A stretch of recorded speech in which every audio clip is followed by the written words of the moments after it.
अस्सलाम वालेकुम दोस्तों, कैसे हैं आप सब लोग। उम्मीद करती हूँ कि आप सब लोग बिल्कुल ठीक ठाक होंगे और खैरियत से होंगे। So welcome to my YouTube channel, welcome to my another vlog of Iman Fatima vlogs. So guys, अगर आप मेरे चैनल पे नए हैं तो वीडियो का एंड तक ज़रूर देखिएगा, और अगर वीडियो अच्छी लगे तो लाइक कीजिएगा, शेयर कीजिएगा, कमेंट कीजिएगा, और चैनल को सब्सक्राइब करना बिल्कुल भी मत भूलिएगा। और साथ ही में बेल आइकन को भी ज़रूर दबा दीजिएगा ताकि मेरे आने वाले हर नए व्लॉग का नोटिफिकेशन सबसे पहले आप तक पहुंचता रहे। सो गाइस, चलिए हम अपना आज का व्लॉग स्टार्ट करते हैं। Let's start our vlog. So guys, मैं आज बना रही थी गजरेला दोबारा से, क्योंकि सर्दियों के लिए जो चीज़ें बनाते हैं तो सारा कुछ ख़त्म हो गया था, पिनिया वगैरह भी। और जो मैंने बनाया था छुहारों का, वो तो कब से ही ख़त्म हो गया था। तो फिर मैंने कहा दोबारा से बना लेंगे, तो फिर मैंने दोबारा से बनाया।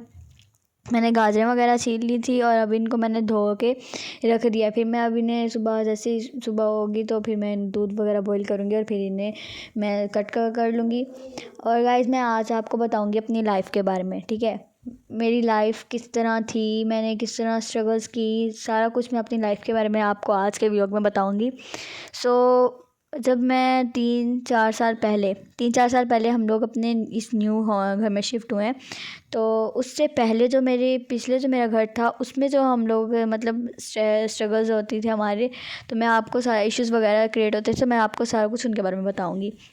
सो गाइज़, वहाँ पे ना पहले मैं ना बहुत ज़्यादा परेशान रहती थी। स्ट्रगल्स तो कुछ नहीं होती, जैसे फैमिलीज़ के इश्यूज़ होते हैं, मैटर्स वगैरह होते हैं, तो वो एक अलग बात है, ठीक है। उनसे हट कर मैं आपको बताऊंगी जो दूसरी स्ट्रगल्स होती हैं लाइफ में। बहुत सारी इंसान की लाइफ में स्ट्रगल्स चल रही होती हैं, मुश्किलात बहुत सारे जो है ना, ऐसे टाइम आता है जिस पे आपको स्ट्रगल्स फेस करना पड़ता है, बहुत सारे इश्यूज़ क्रिएट होते हैं, बहुत सारी आपसे लाइफ में ऐसी मिस्टेक्स हो जाती हैं जिनकी वजह से आप खुद को समझ नहीं आ रहा होता कि ये मेरे साथ क्या हो रहा है, ठीक है। तो मेरे साथ भी कुछ इसी तरह ही हुआ था। मिस्टेक्स हुई थी कुछ, जिनकी वजह से मुझे कुछ समझ नहीं आ रहा था कि मेरी लाइफ में क्या हो रहा है। करती कुछ और थी, समझ में कुछ और आता था, दिखाई कुछ और देता था, दिमाग में कुछ और होता था, दिल में कुछ और होता था। मुझे कुछ भी समझ नहीं आता था।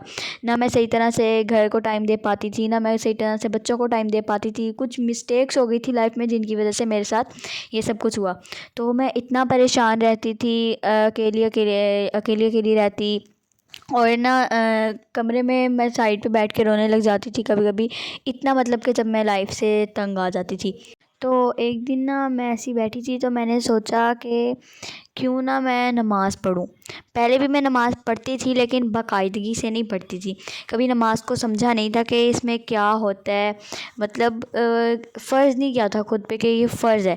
कभी पढ़ ली, कभी ना पढ़ी, दिल लगा के नहीं पढ़ना, ना ही इंटरेस्ट लेना नमाज़ के बारे में, ना ही कुछ ज़्यादा सोचना, ना ही अल्लाह से कनेक्शन, जो एक अल्लाह और एक मतलब के इंसान के बीच में जो कनेक्शंस होते हैं ना, उनके बारे में कभी सोचना। कभी भी मैंने इन चीज़ों के बारे में ज़्यादा गौर नहीं दिया था।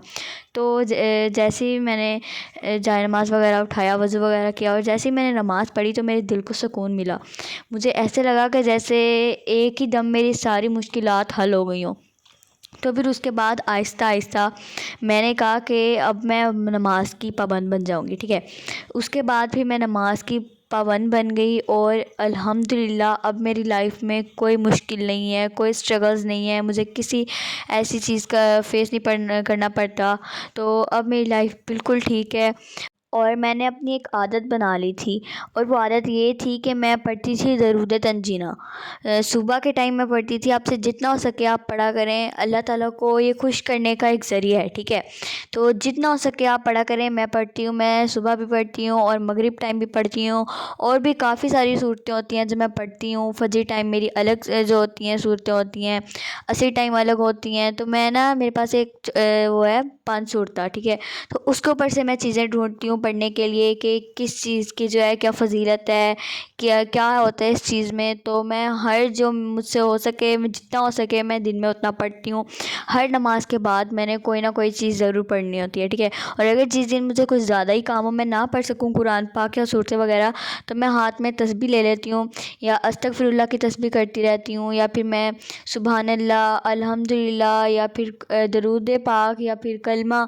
मुझसे जो हो सके, जितना हो सके मैं उतना पढ़ती हूँ, क्योंकि इससे और किसी को नहीं, हमें ही सवाब पहुँचना है, ठीक है। अपने लिए हम लोग पढ़ते हैं ताकि हमारी मुश्किलात कम हो। तो जिस तरह पहले मेरी लाइफ थी, मतलब पहले मैं जिस तरह अपने फैमिली को टाइम नहीं दे पाती थी, दबी दबी सी रहती थी, स्ट्रेस में रहती थी, मुझसे कोई काम नहीं हो पाता था। तो मैं उस पिछले अपने पास से मैं काफ़ी डिफरेंट हो गई हूँ अपने माजी से। मैं बहुत ज़्यादा बदल गई हूँ, मेरे अंदर बहुत ज़्यादा चेंजेस आ गई हैं। मैंने अपनी लाइफ को रिकवर किया है। मैंने इस तरह से, जब मैंने नमाज़ स्टार्ट की थी ना, तो मुझे इस तरह से लगा था जैसे आई रिस्टार्ट माई लाइफ, मुझे एक दोबारा से नई ज़िंदगी मिली है। इसको मैंने अब पुराने तरीके से नहीं जीना, मैं अब पुराने वाली वो नहीं रही, मैं अब अपनी लाइफ नए तरीके से जीऊँगी, नए सिरे से जीऊँगी, ठीक है। इसके अंदर अब मैं कुछ बन के दिखाऊँगी ताकि मुझे खुद के ऊपर प्राउड फील हो कि वाकई मैंने अपनी लाइफ में कुछ कर दिखाया है, ठीक है। तो अब मैं वैसी बिल्कुल भी नहीं रही। अब मुझे पता चल गया है, अब इंसान को मैं दूर से देख के पहचान लेती हूँ कि इस इंसान की नज़र कैसी है। तो अब मैं बिल्कुल भी वैसी नहीं रही, छोटी छोटी बात पे जैसे मैं पहले हो जाती थी। तो गाइस, मेरा आज का व्लॉग यहीं पर एंड होता है। और अगर आपको मेरा आज का व्लॉग अच्छा लगा हो, आई होप कि आपको मेरा आज का व्लॉग अच्छा लगा होगा। और अगर आपको मेरा आज का व्लॉग अच्छा लगा हो तो please like, share and comment and don't forget to press the bell icon. मिलते हैं अपने नेक्स्ट व्लॉग में, तब तक के लिए अल्लाह हाफिज़।